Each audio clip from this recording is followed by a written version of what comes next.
കൂട്ടുകാരെ, കുറച്ച് ദിവസങ്ങൾക്ക് മുന്നേ നമ്മുടെ ഏഷ്യാനെറ്റിലും പരമ്പരകളിൽ എടുത്തു വെച്ച് നോക്കിയാൽ ഏറ്റവും കൂടുതൽ റേറ്റിംഗിൽ കത്തിക്കേറിയ ഒരു സീരിയലായിരുന്നു നമ്മുടെ ചന്ദ്രകാന്തം.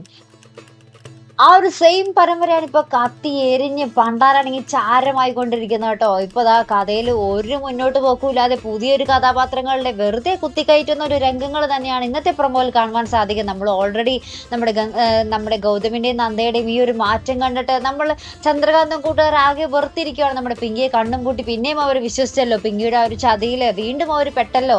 അതിന് മുന്നോടിയായിട്ട് ദേ നമ്മൾ പിങ്കിയെ നോക്കാണെന്ന് പറഞ്ഞ ഒരു പുതിയ അവതാരം കൂടി ഇന്നത്തെ പ്രൊമോയിൽ നമ്മുടെ ഇന്ത്യ എഴുന്നള്ളുന്നതായിട്ട് നമുക്ക് കാണുവാൻ സാധിക്കുന്നുണ്ട്. നമ്മുടെ പിങ്കിക്ക് കൂട്ടായിട്ട്, പിങ്കിക്ക് ബലമായിട്ട് നമ്മുടെ നന്ദയെ അവിടെ നിന്നും പടിയിറക്കാൻ തന്നെയാണ് ഈ ഒരു പുതിയ കഥാപാത്രത്തിന്റെ ലക്ഷ്യം കേട്ടോ. വേറെ ആരുമല്ല, നമ്മുടെ പിങ്കിയുടെ ഒരു പരിചയക്കാരി ആയിരിക്കാം ഗിരിജ എന്നൊരു കഥാപാത്രമാട്ടോ വരുന്നത്. അപ്പൊ വന്നിട്ട് നമ്മുടെ പിങ്കിയുടെ അടുത്ത് പറയുന്നുണ്ട്, ഞാൻ വെറുതെ ഒന്നും അല്ല കോയമ്പത്തൂരിൽ നിന്നും പറഞ്ഞത്, നിന്റെ ആ പഴയ ഗൗതമനെ നിന്റെ കൈകളിലേക്ക് തിരിച്ചേൽപ്പിക്കാൻ, നന്ദയോട് നിന്നും പടിയിറക്കാൻ തന്നെയായിരിക്കും എന്റെ ശ്രമം. അത് നിനക്ക് ഞാൻ ചെയ്തു തന്നിരിക്കും, ഗൗതമിനെ നിന്റെ കൈകളിൽ ഞാൻ തന്നിരിക്കും എന്നൊക്കെ പറഞ്ഞ് നമ്മുടെ ആ ഒരു പുതിയ കഥാപാത്രം ഗിരിജ നമ്മുടെ പിങ്കിക്ക് വാക്ക് കൊടുക്കുന്ന ഒരു രംഗങ്ങളാട്ടോ നമുക്ക് പ്രൊമോയിൽ കാണുവാൻ സാധിക്കുന്നത്.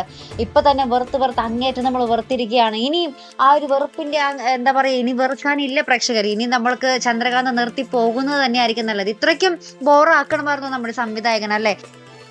എന്തായാലും നമുക്ക് നോക്കി കാണാം. അപ്പൊ ഇതുപോലുള്ള പ്രൊമോ റിവ്യൂസിനും എപ്പിസോഡ് റിവ്യൂസിനും ഒക്കെ നിങ്ങൾ മറക്കാതെ ചാനൽ സബ്സ്ക്രൈബ് ചെയ്യുക. അടുത്തൊരു വീഡിയോയുമായി വരുന്നത് വരയ്ക്കും ഗുഡ് ബൈ.